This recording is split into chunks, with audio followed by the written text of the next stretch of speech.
All right, I think we're going to go ahead and get started. Thank you all for joining. I see some familiar friendly names and some new names. Welcome all. I just want to quickly recognize that obviously these are challenging times for everyone. And I hope that you are all staying safe and healthy. And hopefully this webinar is a little bit of an escape from the direct challenges of the pandemic that we're all dealing with in different ways. As we go through the slideshow, which is about the first half of the presentation, I encourage you to hold on to bigger questions until the end when we're going to have a more robust kind of discussion and question and answer. If you do have clarifying questions that really ought to be answered as we go, please go ahead and type them into the chat, and I will try to monitor that and facilitate that. And this, while we are doing kind of a presentation at the outset, we do want this to end up being a big, broad, robust conversation about the different ways that the three panelists try to get to wildlife-livestock coexistence in the Western United States. So I'd encourage you to come up with these big questions and save them to the end so that we can try to field them. And there, I'm sure, will be people who would like to have their say aside from questions too, so we'll facilitate that. And then finally, I think there are maybe one or two slightly graphic images in here of dead wildlife. I don't think there's anything too bad, but I did want to give folks a heads up. And with that, we're going to go ahead and get started. My name is Christopher Smith. I work with WildEarth Guardians. We're a nonprofit conservation advocacy group founded in New Mexico just over 30 years ago, and we work to protect and restore the wildlife, wild places, and wild rivers and health of the American West. Here on the screen are a few ways that you can connect with us. I am born and raised here in New Mexico and returned a couple years ago to work on wildlife advocacy in the landscapes where I grew up playing in. So I'm thrilled to do that. And with me also from WildEarth Guardians is Madeline Carey. Would you like to introduce yourself, Madeline? Sure. Hi, everyone. I'm Madeline Carey, as Chris said, and I am also here in Santa Fe, and I work on Guardian's Grazing Permit Retirement Program and sort of come to coexistence from a landscape management perspective, and also grew up here in New Mexico, riding horses, running, and generally being interested in how the world works. Thanks, Madeline. And our third panelist today is Petros Chrysafis, probably Chrysafis, I probably said that wrong, who's coming to us from California and runs predator detection and deterrence. And I would love for you to introduce yourself and say a few words. You actually got it right the first time, but yeah, hi everyone. So I wasn't born in the U.S. I ended up coming here 5 years ago. I was born in a tiny little island in Cyprus. I kind of traveled around the world for education, ended up in Fresno for my master's, and I've always been interested in the wildlife, especially carnivores. So kind of steered from a love of carnivores to the people that have to deal with carnivores. Why are they dealing with them in such ways, and what can be done? And human wildlife conflict is exciting in that way. So, yeah. Great. Well, I just want to quickly set the stage for the conversation we're going to have, and this is not going to take a long time, but the basis of this conversation is the history of persecution of native carnivores in the Western United States over the last couple hundred years, basically since white settlers took seriously the notion of moving west and settling on the land, especially in an agricultural context. And that movement really relegated carnivores like this coyote here in the picture to a position of nuisance. They are seen as predators, things that cause damage and kill livestock by some people, and it's played out in a pretty large narrative. And it's existed for a couple hundred years, this dynamic. And the main outcome of this dynamic has been kind of the systemic slaughter, I think is not too hyperbolic a word, of a lot of native carnivore species across the West, both by private enterprise, and by government agencies. And the reason this is important to WildEarth Guardians is that we think that native carnivores not only have an inherent right to exist without being persecuted at the behest of an industry, but these native carnivores also play really key ecosystem roles throughout the Western United States and the world.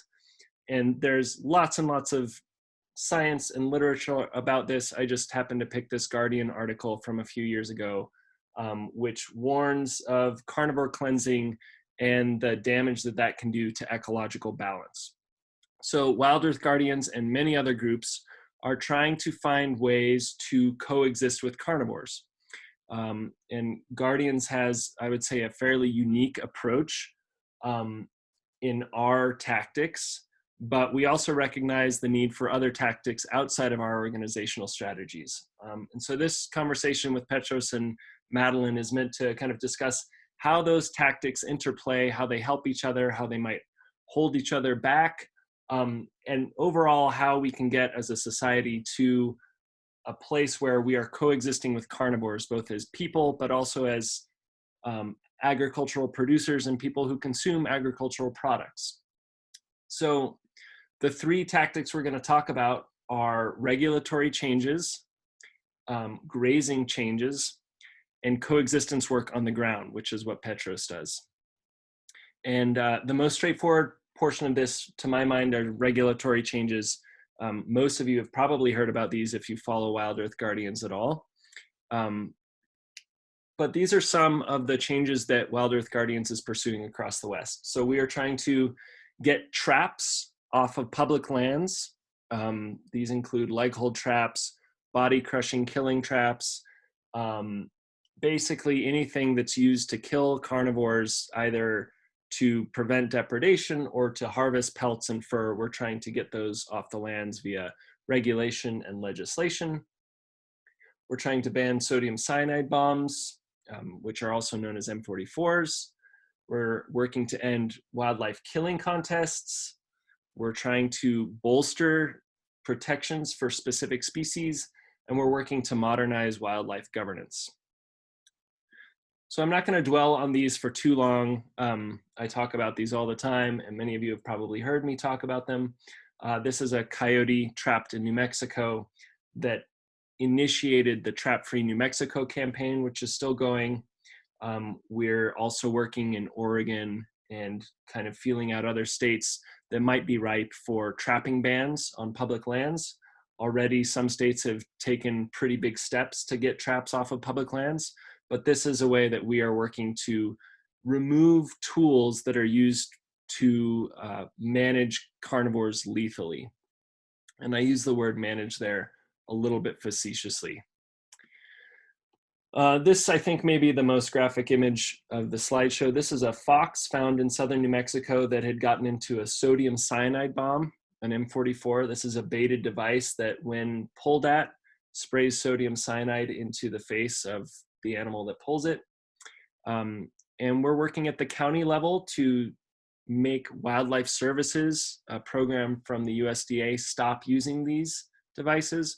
We're also working on state and federal level bans so that these devices are basically relegated to the history books where we think they belong. Across the West, we're working in a very big coalition to ban wildlife killing contests. You see a few of our successes here on the screen. Last year, New Mexico banned coyote killing contests. Arizona banned most wildlife killing contests. And just a few weeks ago, Colorado took the step to ban most wildlife killing contests, which was a great victory. So thanks to everyone who happens to be on this call and was involved in that.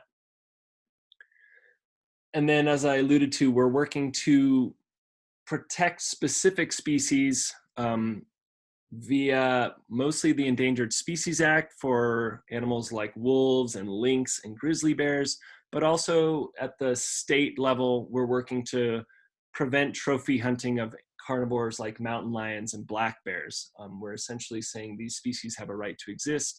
They need to be protected. They shouldn't be in the crosshairs constantly.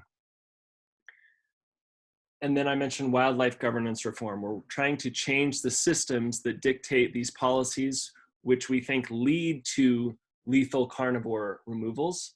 And this is just a slide from a YouTube video that you can go to the WildEarth Guardians YouTube channel and watch, that a colleague of mine named Kevin Bixby and I talked about a few weeks ago. But again, we're trying to change wildlife governance at the state level and also the federal level by reforming USDA's wildlife services. So I know that this was a pretty quick rundown, but again, I think this is kind of the most straightforward of the three tactics we're talking about today.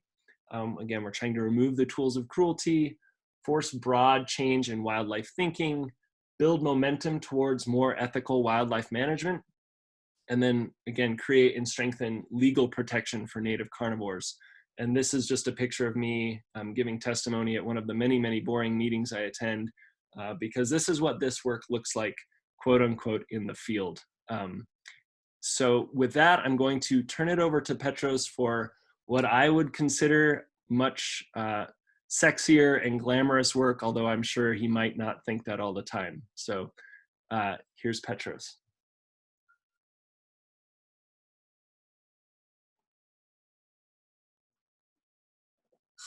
There we go. Okay.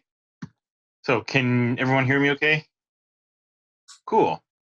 So yeah, I guess sexier is probably a good word to describe it, although it doesn't feel like it when you're climbing up hills and down hills.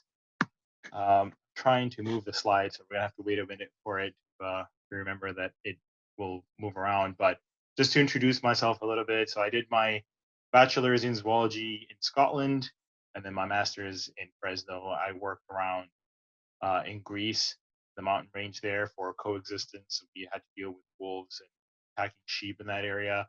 And currently I'm in the Central Valley in California, and I'm working independently to implement deterrence and non-lethal measure protocols, teach people how to monitor predators and get an understanding of the feel of the land and how they can deal with predators in non-lethal ways necessarily. So it all kind of originated from basically not being able to kill some of these predators, right? So there's a large need for this because in California, mountain lions are protected, and there needs to be a big part of a huge procedure to get a depredation permit to actually shoot these lions. So a lot of people usually turn to me because they are aware of the fact that these just simply won't work, and that is a problem for people. They don't want to lose more livestock to animals, and that way they want to talk to someone who can potentially protect the animals using non-lethal measures.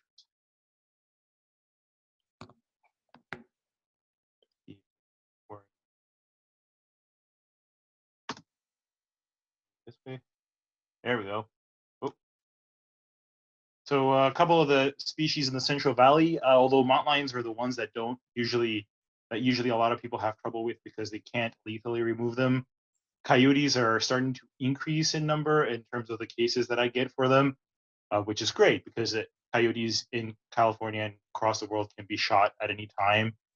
They can be managed as people see fit, but a lot of people are recognizing the value of having a native pack in the area, a pack that they're aware of their activity patterns, and a pack that knows which areas to avoid. Some bobcat cases I've had in the past where bobcats have grabbed lambs or chickens. 2 cases with black bears, and I've had a couple other miscellaneous cases such as raccoons getting into chicken coops and so forth. But it's most of my work deals with coyotes and mountain lions, with some bobcats sprinkled in the middle. When we talk about non-lethal measures, there's 2 main things that we talk about. We're talking about temporary ones and permanent ones. Temporary non-lethal measures are things that are meant to discourage predators in an area that is used and is sensitive. So in the case of lambs or goats, when they have young, then that's usually the sound of the young usually kind of draws predators in or makes them investigate more. So those are the times where you want to place devices like the critter getters, which are motion activated and make a lot of noise and a lot of flashing lights and scare predators away, or fox lights, which is what you can see here at the bottom. They emulate the movement of humans in the dark. So they kind of make different light patterns to basically emulate that there's a human walking around. And also, it's critical to put these devices out when you know there's predator dispersal in the area. Young ones are going to try and look for areas to settle in, and if you show them, oh, there's livestock here, they tend to settle in those areas because livestock are easier food to deal with rather than deer or elk.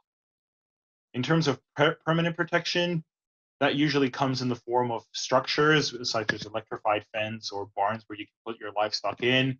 But it also does include things like livestock guardian dogs.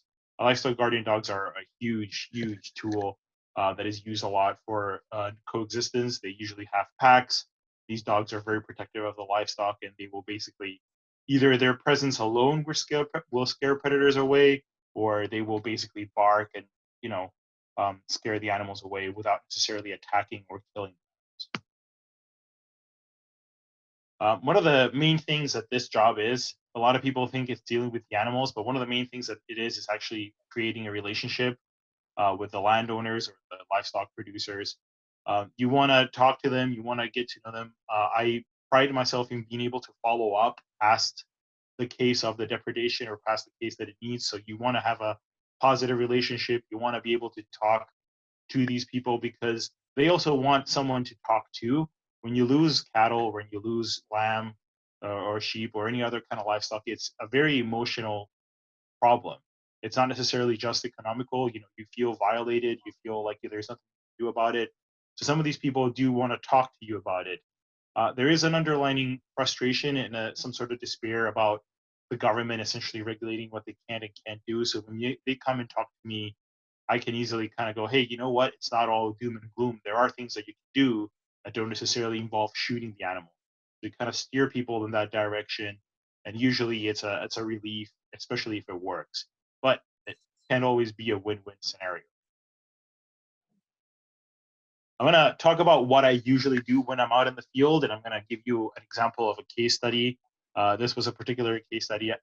It's called the Texas Panhandle, but it didn't take place in Texas. It's just an area in California that kind of looks like Texas from aerial views.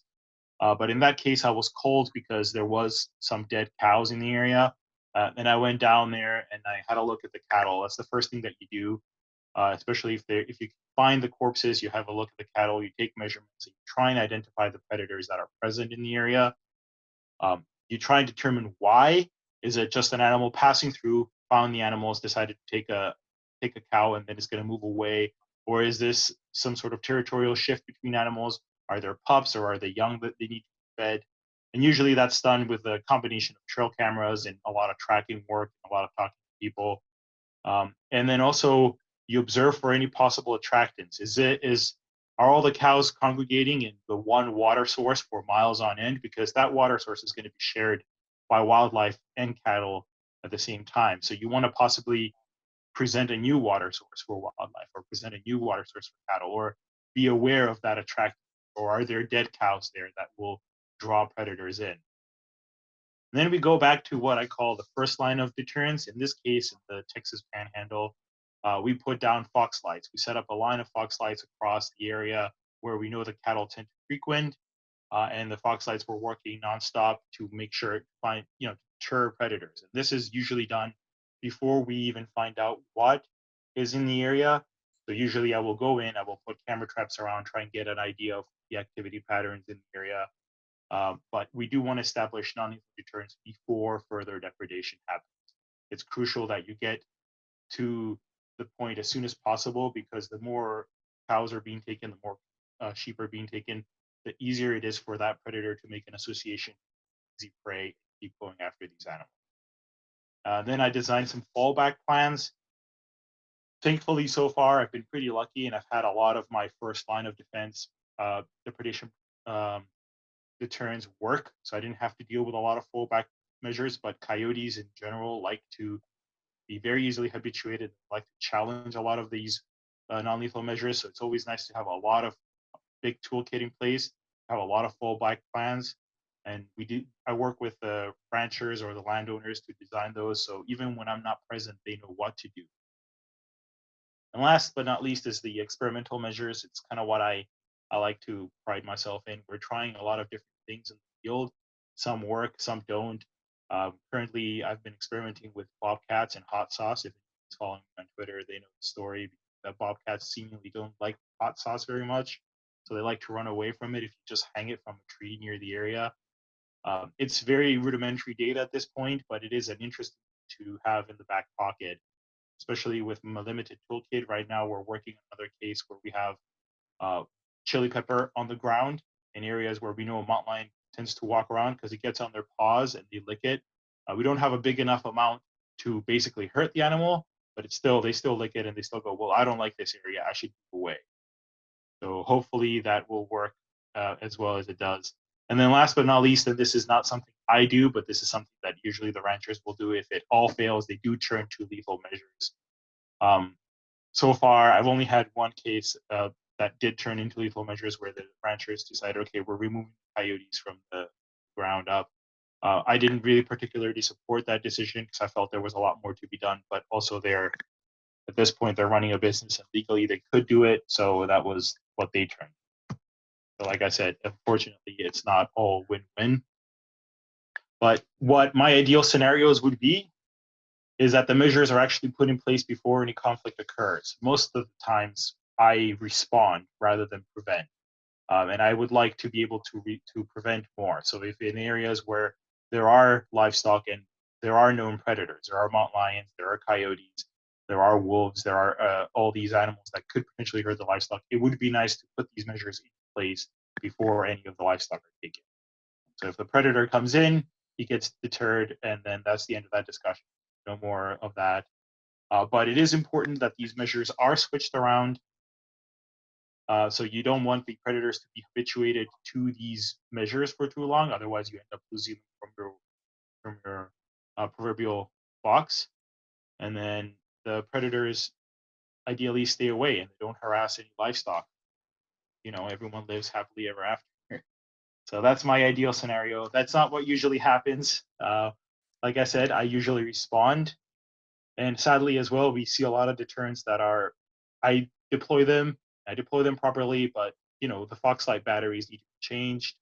They need to be moved away. Fladry needs to be in place, and you need to make sure, you need to make sure that it's tight and the flags are flapping. If it falls to the ground, then it's useless. Or you get cases like where predators just aren't fazed by deterrence. And usually this is more commonly seen in foxes and coyotes rather than bobcats and mountain lions. My theory is because cats are super particular about this sort of thing. So you mess with their routine and they leave. The coyotes will challenge it. And I imagine it's the same with wolves.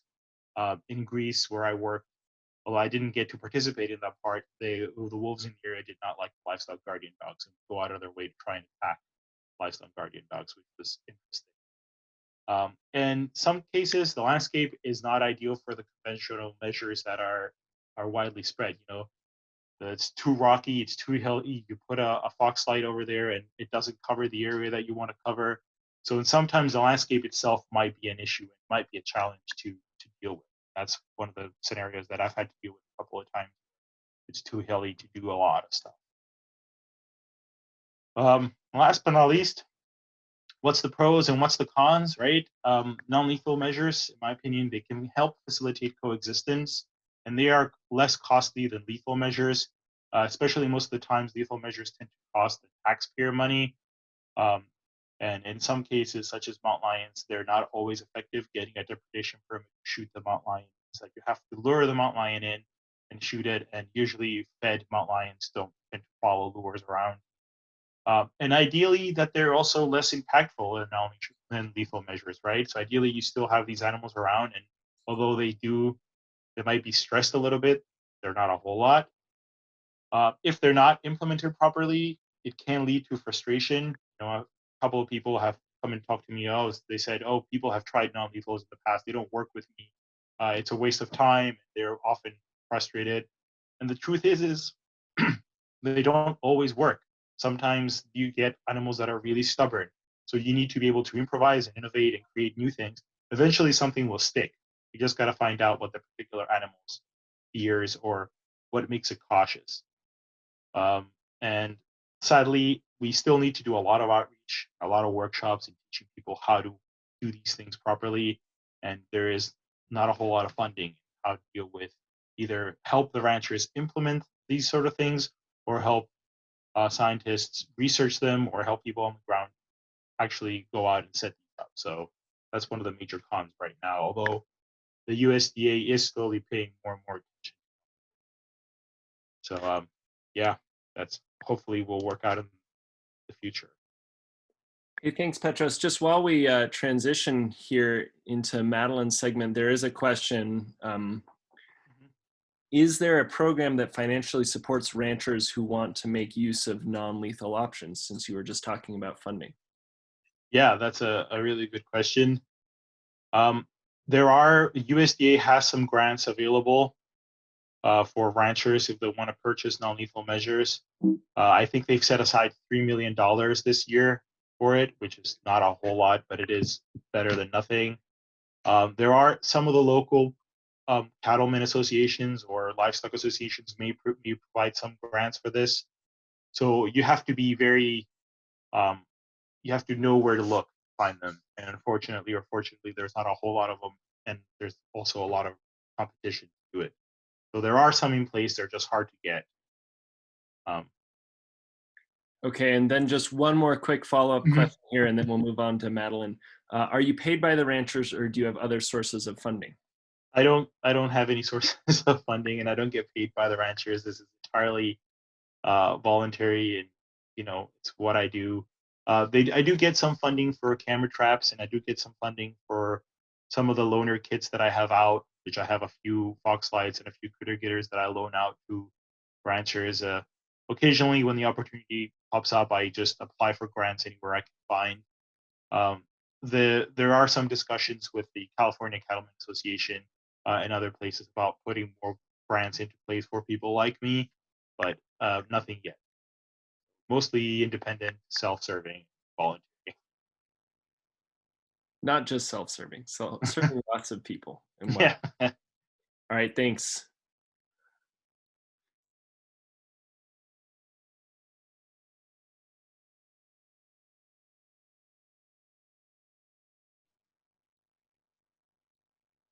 You're on mute, Madeline.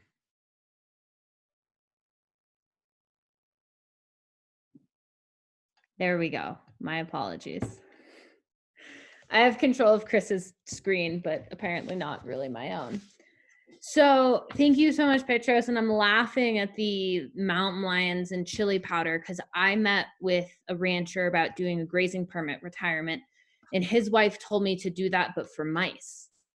If you have a mouse problem and you basically like have to line your kitchen in chili powder, and it totally worked. So I believe that is the future of coexistence with mountain lions on this continent. So I work at a sort of intersection of in the field work and policy work. And it's primarily focused at creating areas on public land where we no longer have livestock grazing. And that's based on a theory that there are going to be, that we shouldn't have cows on every acre possible, because that's bad for a lot of reasons, and it gives them preference over other uses on public lands. And number two, and maybe more importantly, that there are going to be places where, as Petros alluded to, you can't resolve conflict with coexistence. And that's because it's too dry, or it's too rugged, or the livestock are too habituated to being in a certain area at a certain time of year.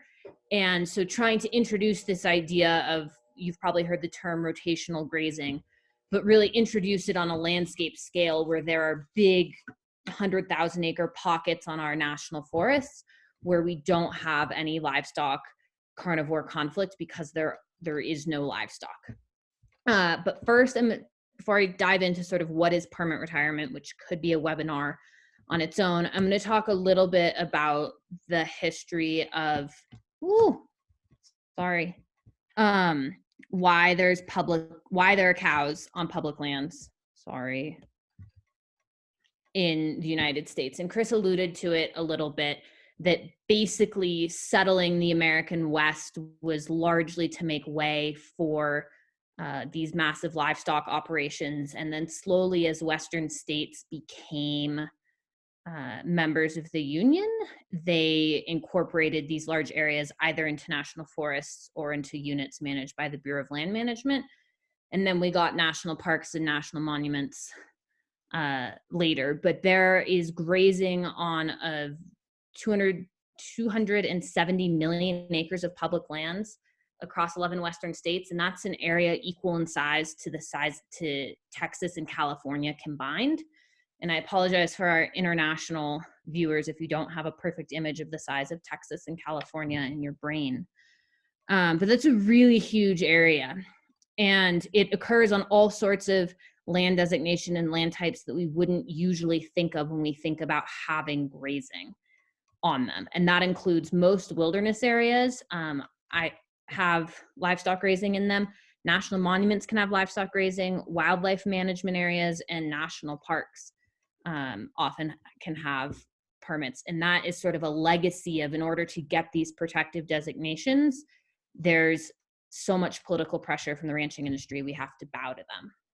So in addition to running into conflict with carnivores, there's a host of other uses on public lands that generate conflict when those uses encounter livestock grazing. And the way public lands have been managed in the American West for many years is sort of at the for the primary benefit of the three big industries. So that's timber, that's oil and gas, and that's livestock. So the first question land managers are often asking is, how does this impact the permittee? They're not asking, how does this impact the hikers? How does this impact the bird watchers? How does this impact the horseback riders? How does it impact fly fishers? They really want to know about the permittee who has that piece of land. And as Petros alluded to, that's where being able to build these one-on-one relationships to either get permittees to adopt coexistence practices becomes so key, or to talk to them about whether or not they really see their permit as viable. And I'll talk about sort of how permits become non-viable in a little bit. But here's some pictures of the many uses that occur on public lands. There's some very precious baby badgers that I was lucky enough to see in Yellowstone, which are the highest and best use of public lands. But primarily we see a conflict between livestock grazing and wildlife habitat. That includes native carnivores, but there's also huge impacts on riparian areas, both in the arid Southwest, but also in the Pacific Northwest, where you have salmon coming upstream to spawn and encountering these totally destroyed tributaries. There's also a lot of recreational use documented in this ski photo, and increasingly we're starting to see conflict on permits that are located near urban areas where you have a lot of recreational use and people either don't know that they should be leaving gates closed, they're not expecting to encounter cows, and so cows are getting into places where they shouldn't be. And oftentimes they might be in a specific area because there's an attempt by the agency to reduce conflict. So my work at Permit Retirement is basically trying to meet with ranchers who either want to completely get out of the ranching business and get rid of their public lands grazing permit. They want to get rid of the one they have and get one that's in a different place. And I'm working with a family right now where their permit they're currently grazing is 100 miles from where they're living each direction. So if the cows get out or there is a depredation issue, they're having to drive 200 miles round trip to deal with that problem, which doesn't make it very feasible. Some other reasons are there's a big generational change where we don't have a lot of kids who come from ranching families who want to do this sort of public lands, pasture-based, open range ranching, and they might be engaging in agriculture in other ways. And so we work with these permittees to negotiate a price where we pay them to waive their permit back to the managing agency where it's permanently closed to grazing.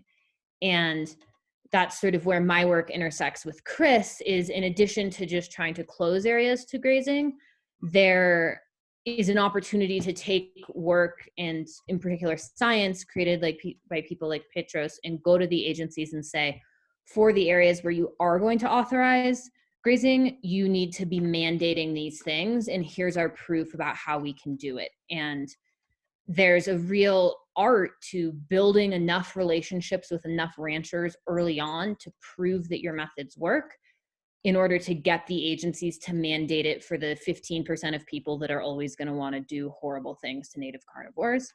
And that's sort of the middle of the triangle that Chris put up on that first screen is the intersection of Petros developing these techniques, improving they work, and building the relationships, and me building a different set of relationships and working with the land management agency to say, you know, what if we just retired this one pasture on this allotment where we have 85% of the conflict year in, year out, and how can we change that grazing system?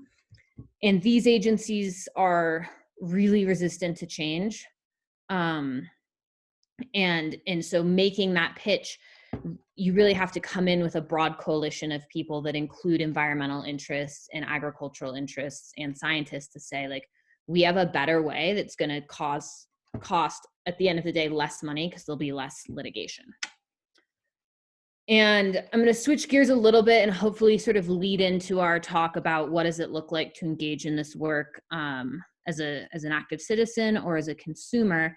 And that's to answer a question I get from a lot of ranchers and senators and Congress people when I talk to them about permit retirement. And that's sort of who are public lands ranchers and why are they the way that they are. So I'm going to go to a map. So this is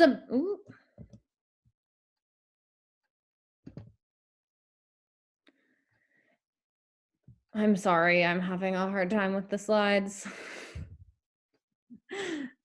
Chris is never going to do one of these with me again.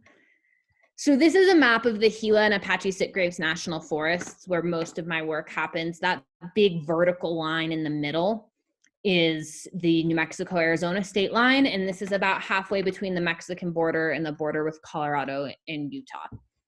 And all the little individual chunks of land you can see are grazing permits. They range in size from a couple thousand acres to over 50,000 acres. We have some outdated wolf data from 6 years ago on here, but basically at this point, all of the permits on this forest are in occupied wolf habitat. And the yellow permits are permits that have changed hands since 2005. And within what we call the Greater Gila bioregion, which doesn't include the sort of upper left of your map, it's over 50% of the permits have changed hands, which speaks to turmoil in this industry. That would be like if 50% of the businesses on your neighborhood, in your neighborhood business district, had changed owners in the past 10 years. And I alluded earlier to some of those reasons why there is turmoil. And this creates both opportunity for permit retirement and really picking out allotments where there is high conflict and trying to build relationships to do the retirements. But it also creates a big problem for implementing coexistence work, where every time these permits change hands, there's no forced documentation by the federal agency. So someone like Petros could go spend a decade building a relationship with a rancher to come up with a system that works. And because none of that will be documented by the government, the next ranch owner might not get that. And so when we think about why do we need to both get voluntary adoption of these principles and regulatory adoption of them, it's for when there is change. And in such a dynamic changing landscape, this would be 50% of the country that Mexican wolves encounter livestock on. They are going to encounter different grazing systems and different types of coexistence changing year to year. And this also just speaks to people wanting to get out of the ranching industry. Probably about half of these are people who either retired and just totally got out, and or people whose kids inherited the ranch and they didn't want to graze ever, and they hired a real estate agent to sell it so they could get the money. So my last slide, which will hopefully load, shows where we have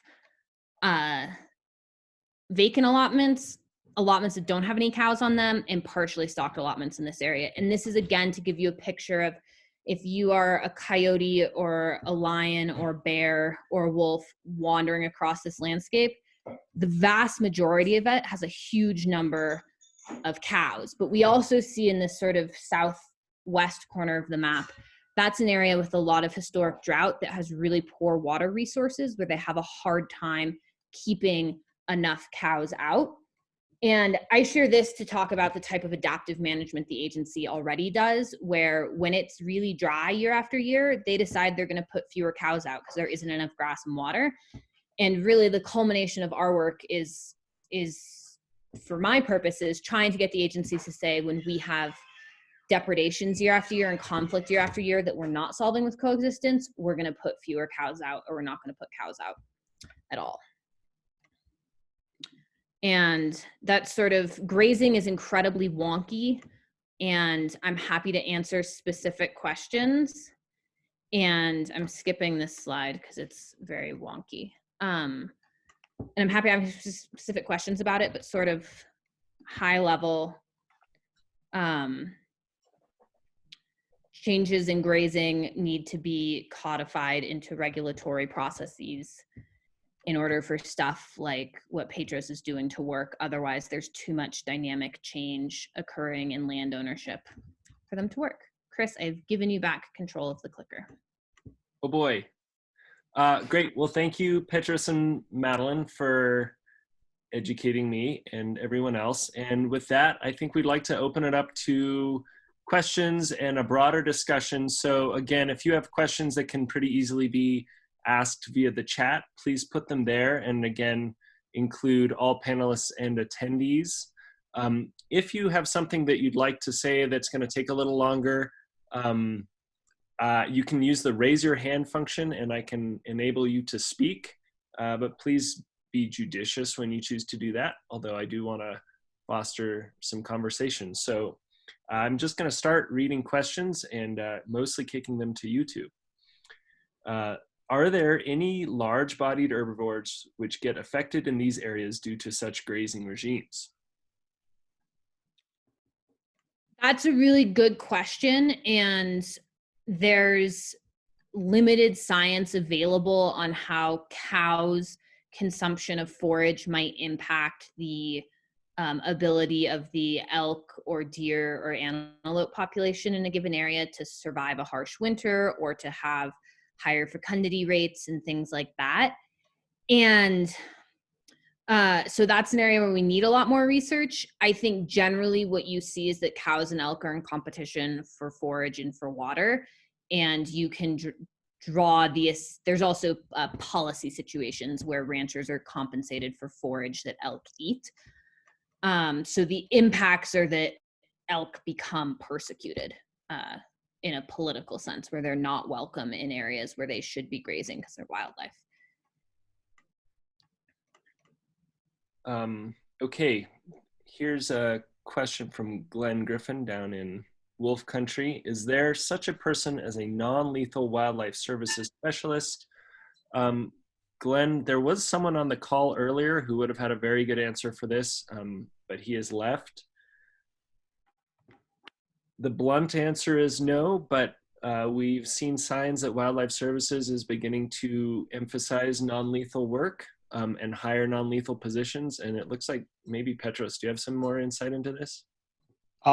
Yeah, so there is some research going on in certain areas, especially, I mean, the Wildlife Services is a branch of the USDA, and the USDA is researching some things in terms of how non-lethal measures affect predators and so forth. There is also a lot of push in the cooperative extension methods in different universities. So the University of California has a co-op basically where they hire scientists that do this sort of work. So it's not necessarily the Wildlife Services by itself, but there is a lot of push in that direction from different angles, and they all kind of tend to congregate and work together. Thanks. Lots of questions coming in, so bear with us. Tina asks, what's the easiest way to find out what ranch is running cattle on a particular area? Do you have to do a records request to find out who has the allotment? That sounds like a Madeline question. So I was actually in a call today talking about some West-wide grazing database tools the conservation community is interested in funding. But the short answer to your question is it depends. It depends on if it's Forest Service or if it's BLM, and it depends on sort of how that forest operates.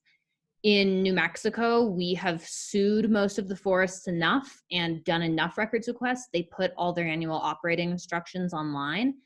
And most of the annual, which is the document that says this is how you're going to manage this permit this year.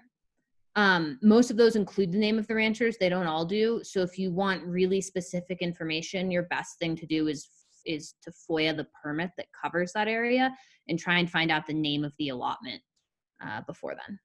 And for those who don't know, FOIA is a public records request. Sorry, acronyms. Okay, this is actually a good follow-up question for you, Madeline. How do you connect with ranchers who might be interested in retiring their permits? And then the second part is, do agencies resent your work? So I connect with ranchers in every possible way you can imagine. We've done sort of blanket form letter mailings to every permittee on certain forests with addresses we have collected via the Freedom of Information Act. I then get referred word of mouth. I sometimes have certain people and agencies who are friendly to what we're trying to do will recommend I reach out to someone because they tend to be more in the community and know their financial situation.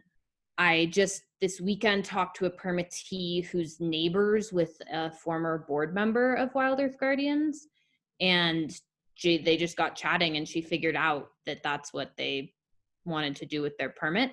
And then I do a lot of cold calling, which is terrifying because people yell at you when you say, "Hi, I'm Madeline from WildEarth Guardians, and I'd like to talk to you about grazing."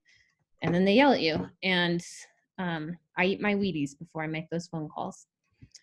And as to whether or not the agencies resent the work, it really depends. There are people in the agencies who are cowboys who grew up on these ranches who believe we should have that the mission of the Forest Service is to produce as much beef as possible for the American people in our international markets. And those people resent me. The people who went to work for the Forest Service because they loved the outdoors and they love nature and they love wilderness, they tend to be more aligned. And the Fish and Wildlife Service employees tend to be a pretty friendly crowd to this. And I don't do a ton of work on BLM, but it would be the same breakdown as the Forest Service. And more we're getting into a place where I'm able to be like, here's the stack of papers that is the beginnings of litigation against you for how you've managed conflict on this allotment, or here's the 2-page piece of paper you can let this permittee sign to waive the permit and have these problems go away. And then I kind of feel like I'm in the mob where I'm like, we can do this the easy way, we can do this the hard way, and you can choose.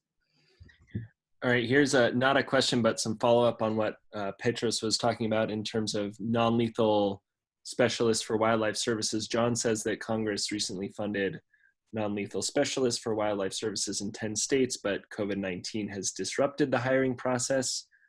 Thanks for that, John. I was hoping Brian Bird was going to speak to that, but he seems to not be here, so appreciate that. Here's a question from Dawn. How are you confronting wildlife services lethal practices at the moment? I'll take that one, Dawn. Again, Western focus here, but we're working at the county level. In several states, several counties, including some here in New Mexico, to put public pressure and in some cases legal pressure on wildlife services to amend the contracts that they sign with counties. So typically these contracts say, we're going to pay you this much money and you're going to take care of all of our wildlife problems. And we're trying to make it so the contracts preclude things like traps or snares or M44 sodium cyanide bombs or aerial gunning of coyotes, for example. So that's one way that we're working on it. Again, at the state level, we're working on banning some of these tools. So we've seen, an M44 ban passed in Oregon last year. We're working on a trapping ban here in New Mexico. et cetera, et cetera. And then again, at the federal level, there's legislation in both the House and the Senate that would prohibit the use of M44 sodium cyanide bombs blanket across the US. So those are just a few of the ways that we are confronting wildlife services lethal methods. Chris asks, do you see a lot of cooperation for non-lethal methods in Arizona and New Mexico in regards to Mexican wolves? Do you want to take a quick crack at that, Madeline? Yeah, I would say it's, probably no. Like, it's changing. It's been really slow. That part of the country, at least in New Mexico, is a really complicated place where there's a lot of like it's not just like that they hate wolves, it's that they hate anything that might represent the federal government, whether it's a black helicopter, a fighter jet, or a Mexican wolf. And that's a really different psyche to develop a relationship with than just someone who says, I don't want the hassle of this predator killing my wolves. There are people who are doing it and are trying, and one of the things they've run into is a lack of flexibility from the Forest Service to allow them to try things, which is sort of where I'm trying to step in and force and beg the Forest Service to do that. And there's Defenders of Wildlife has done a ton of work, much more than our organization has, on that actual on the ground implementation, but it's been slow going. And just one more thing before we move away from wildlife services, since it came up again. I want to say two things. First, Russ adds, again, that there are these non-lethal pilot projects, the funding for which was lobbied for by Natural Resources Defense Council and Defenders of Wildlife. I'll also say, in regards to how are we confronting wildlife services and are we seeing change, obviously the lobbying by those groups to get that funding for non-lethal specialists is really important, but I also think that as you say no to certain tools, be it M44s in Oregon or traps elsewhere, you are forcing wildlife services and ranchers to say yes to non-lethal tools. So, we get accused a lot of saying no all the time, but when you say no to something, then people have to look for another yes. So I think that's kind of a key way that those two tactics work hand in hand. And then here's a question that I think will be good for you, Petros. Have you ever worked with traditional knowledge, and what are the landscape characteristics that landowners identified as a predation? Don't know what that word is in cattle. Sorry. Are there relationships between the landscape characteristics and the season in the incidence of predation? Yeah, that's actually a really good question. I think it's meant to be a predation promoter, if I understand the context of the question. I haven't worked with a lot of traditional knowledge. I'm fairly small, so I haven't really, my operations limit to basically an hour to 2 hours, sometimes 3 hours drive for me. And we don't have a whole lot of people willing to talk about traditional knowledge in general in the area.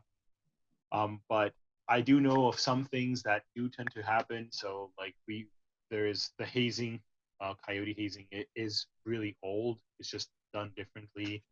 I know people used to walk, like for example, some Native Americans would walk in lines, banging drums and stuff to try and keep animals away.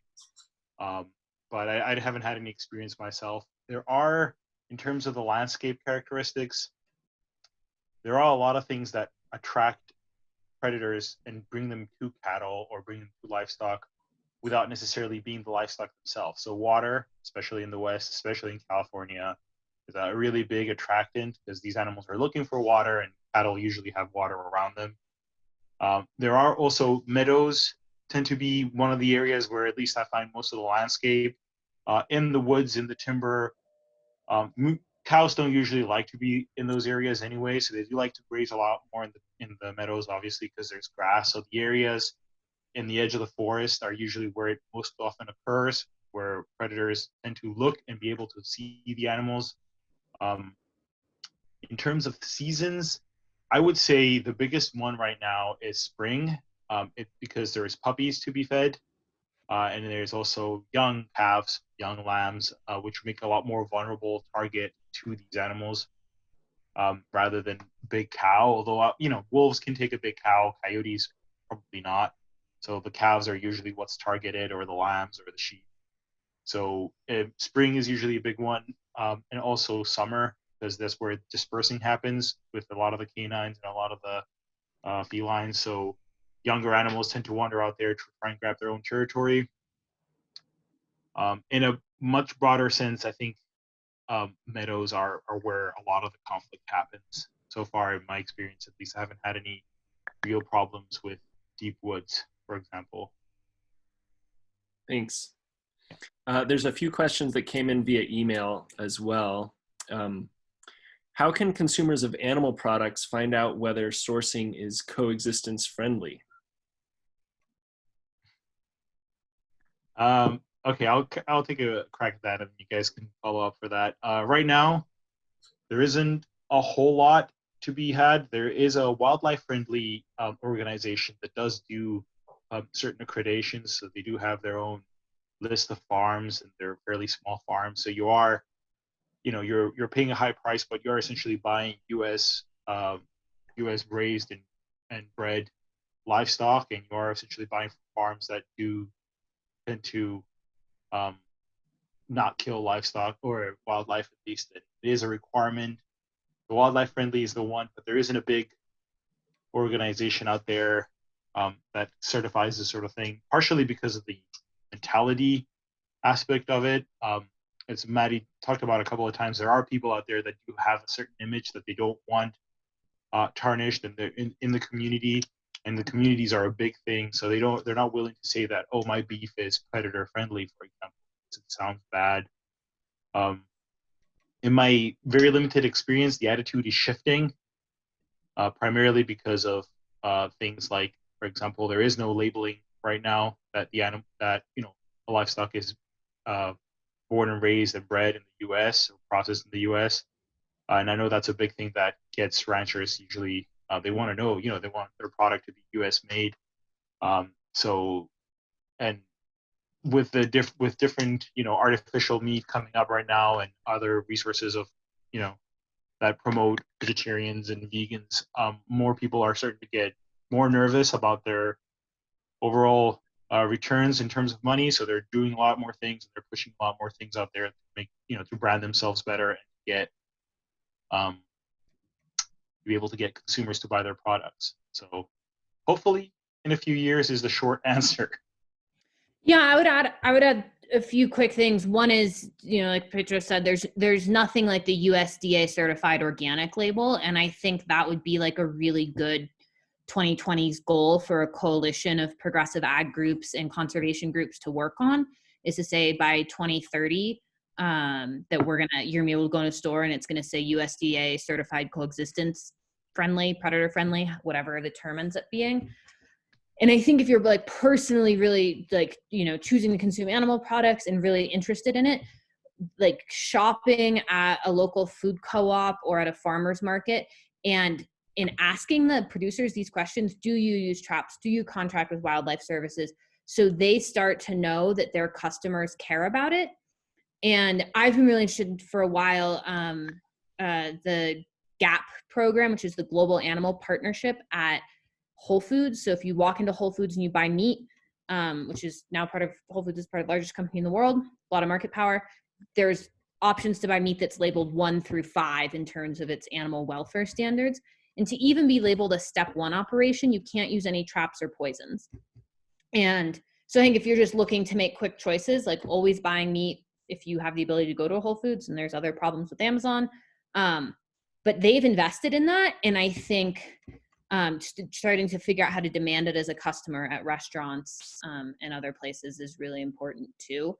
And there's, there is and there is not a whole lot to getting legislation passed. And it would be great to see people starting to ask their state governments and state departments of agriculture to promulgate some labeling rules around coexistence at the state level. Like, just to add on to that, it's also like a mentality shift that does need to happen. So if you do want to eat wildlife-friendly beef, for example, and you do want to eat it US raised or whatever, you need to be okay with paying a much higher price for those animals. So, I was born and raised, we only got meat like twice a week. So my meat intake is fairly, small. So I can afford to buy fairly expensive beef. But I know a lot of people who talk about, they don't want to spend a lot of money for this, but you need to get into the idea that if you're going to demand these things from different people, you need to understand that it's probably going to cost a lot more. So you need your mentality to shift from meat every day to, or with every meal at least, to meat once a day, since it's going to be more expensive. Yeah, money talks. Thanks both. So for those still listening, and there's still quite a few of you, I've put some links in the chat for you. Petros's website is on there. I'm sure he'd appreciate a visit. You can donate to WildEarth Guardians and support the work we're doing. And then also always like feedback for these webinars. So there's a totally anonymous Google form you can fill out there as well. I want to be cognizant of our panelists' time. It's 35 after the hour. There's a few more questions if you all want to get to them, but I leave that up to you. Okay. I'm up for it.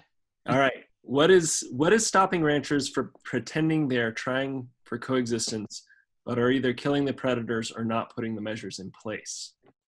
Okay, that's a really good question. Nothing is, and that's kind of one of the things where, I think me and you, Chris, probably disagree in that forcing ranchers to not use these measures means they won't use them. I think I'm kind of cynical in that aspect. I've seen people use it. I hear a lot about shoot, shovel, and shut up, which part of it is boasting, part of it is reality, unfortunately. But I think slowly and steadily, there are more people realizing that it's cheaper, it's easier to do if you keep it going, and in the long term, it's sustainable. So a few people in our Alberta and Montana and Oregon now are pushing it, and the community is slowly shifting towards understanding, okay, we can actually do this. Even, we're not going to pretend to do this, we're going to do it because ultimately it is cheap. Ultimately it is easier and it's safer. And one of my favorite talking points with people, especially with coyotes and hopefully in the future with wolves, is that it's probably better to have a pack that knows what's going on and which areas to avoid and what these noises mean. We shouldn't go to this area because there are cows, rather than have constantly new stream of animals coming into the area that don't know what to avoid. Because ultimately you are going to get a depredation. So a pack that stays there, or a mountain lion who your cattle operation has, is part of their territory, will protect that territory and will be aware of to avoid those areas if you do the job properly. So, thanks. Tough question here from Don from Project Coyote. Any idea of figures behind shoot, shovel, and shut up? Not knowing where specifically you're thinking of, Don, I don't have a good answer. My only answer is down in Mexican wolf territory, where it's unfortunately fairly frequent, given that there are not a lot of wolves down there. But we have seen over the last couple of years a few cases actually brought, and people who are engaging in illegal poaching be brought to some semblance of justice. So yeah, I don't know, Petros, do you have there's no geography, but do you have any idea of how common a problem this is? It's hard to, I've never personally been shown any evidence for it, right? So no one has ever personally gone, this is a mountain lion that I shot without a permit. Or no one has even shown me a shot mountain lion. So it's hard to tell which one of those are in boasting, which one of those are trying to get a reaction out of you. Because sometimes, especially when I'm out in the field with one person, their neighbor will come by, and it's usually someone else who's trying to prod a reaction out of me. So it's hard to tell which one of what is basically essentially boast story trying to get a reaction out of you, and what is actual reality. There are a couple of places which I've been, which it always is in the back of my mind. We set up cameras, and we found out that there was a mutt lion in the area, and then after like 3 weeks, the mutt lion never showed up on camera for another month and a half. But also knowing the cats and knowing the cat's biology, this isn't an uncommon occurrence, you know, and you know the area is populated by other people. It's next to a road. There's a thousand things that could happen. So alluding or assuming of shoot, shovel, and shut up is usually the very bottom of my list as to what happened to that animal. But I'm sure it happens. And with California wolves, I don't know a whole lot, but I do know that some of them, you know, the Lassen pack does have puppies that disperse, but we just don't know where those puppies are at the moment. Yeah.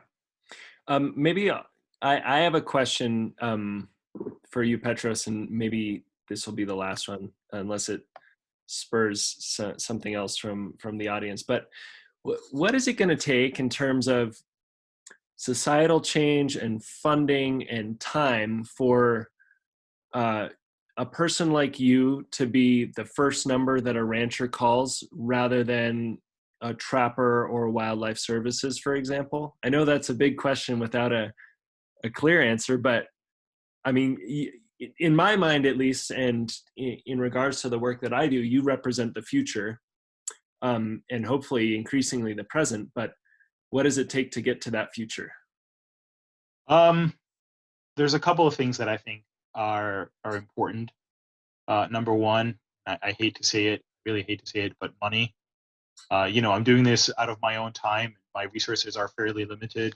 So as it stands, I have to say no to people right now because I don't have enough things to, or either I don't have enough things to try out, or I don't have enough box slides, I don't have enough critter getters and stuff. So ideally, well-funded people would help out, and therefore the results would speak for themselves. Also, society, the way I started this is that I helped one friend up in an area just as a hobby project, and then it kind of escalated and word spread out and more people contacted me. And originally it was residential neighborhoods, and then one guy, cattle rancher, that cattle rancher spread the word.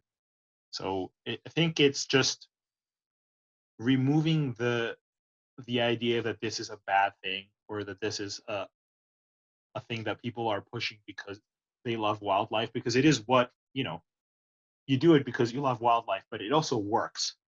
So it comes at no additional or very little additional cost to the livestock producers. Definitely less than going out and killing these animals. So I think people just need to get it through their head that this isn't just a tool for hippies, for example, quote unquote, that's being used to like come on their property and love wildlife. It also is an effective way of managing wildlife. So changing that attitude, funding people that do non-lethal work, promoting a lot of research. We have a lot of things that happen. You know, we have a lot of staples like fox lights. We have a lot of critter getters and the flandry and all that stuff. But there's a lot to learn about the research that's going on. There's a lot of different people across the world that try different things. You know, in India with tigers, and in Russia with bears and stuff. And it would be kind of nice to be able to talk to all these people at once and go, oh, but you're doing this. Maybe this could work. So networking, getting these people together, I think is one of the crucial ones. Cool. I hope that answered the question. It does. I think we know where we need to get. We just have to figure out how we get there. Yeah. Well, I really appreciate both of you all joining. I welcome any final thoughts from either of you, and then we can wrap it up. Maddie, do you want to go first?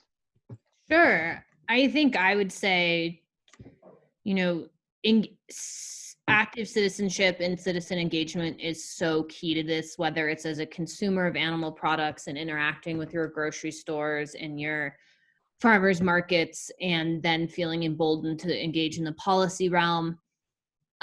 Or if you're someone who recreates on public lands and you have a negative experience because of livestock you encounter, and you value seeing predators or knowing that predators exist out on those public lands, connecting with either me, or I can direct you to a more local group that does sort of grazing reform work. across the West, and really becoming like a problem for the agencies, I think, is the biggest thing. I know it's exhausting. And it feels like there's a million causes to be working on, but it can be as easy as just knowing who to email the photo and GPS point of the cow you saw in the stream to. And that ends up becoming a critical part of a lawsuit that can shake up a century-old grazing regime and create opportunity for change. So I encourage all of you to reach out to me and be agents of change in your communities. So kind of to echo off that as well, I also kind of feel the need to stress like the idea of being, understanding and being able to talk to people. I think there is a lot of nowadays with social media, there's a lot of polarization in terms of political polarization and stuff. And I find that a lot of people who I do talk to who are ranchers, who are not necessarily politically in line with me, or their priorities are not straight with me, there is a way to find some common ground, and that's usually how I function, is through that common ground. My knife being my talking point almost all the time. But yeah, so it's important to be able to facilitate change, and it's important to be able to understand that although people may not necessarily want the change, they may not also hate it if you're able to talk to them, build that relationship together and kind of hopefully work forward. It's not going to happen all the time, but anytime that it happens, in my opinion, it's a win. I don't want to sound like I'm dismissing, Maddie's words, because they are true, but I just, No, oh, go ahead. No, it's just that since I am kind of in the middle of all this situation, I kind of advocate for a middle ground for something. Other things like, cattle GPS coordinates are always useful. No, I think that's a great way to culminate, because again, the notion is that all of the work that we're doing, some of it doesn't always look like it's complementary, but I think as a whole, that's the goal, is to push people towards, push or pull or take their hand and get them towards coexistence. And I may be pushing and Maddie may be pulling, and maybe you are talking them through it. But yeah, I think it takes a lot of different strategies and tactics to get where we need to go. So thanks for ending it positively. I appreciate it. And again, thank you all for attending, and stay safe, stay healthy.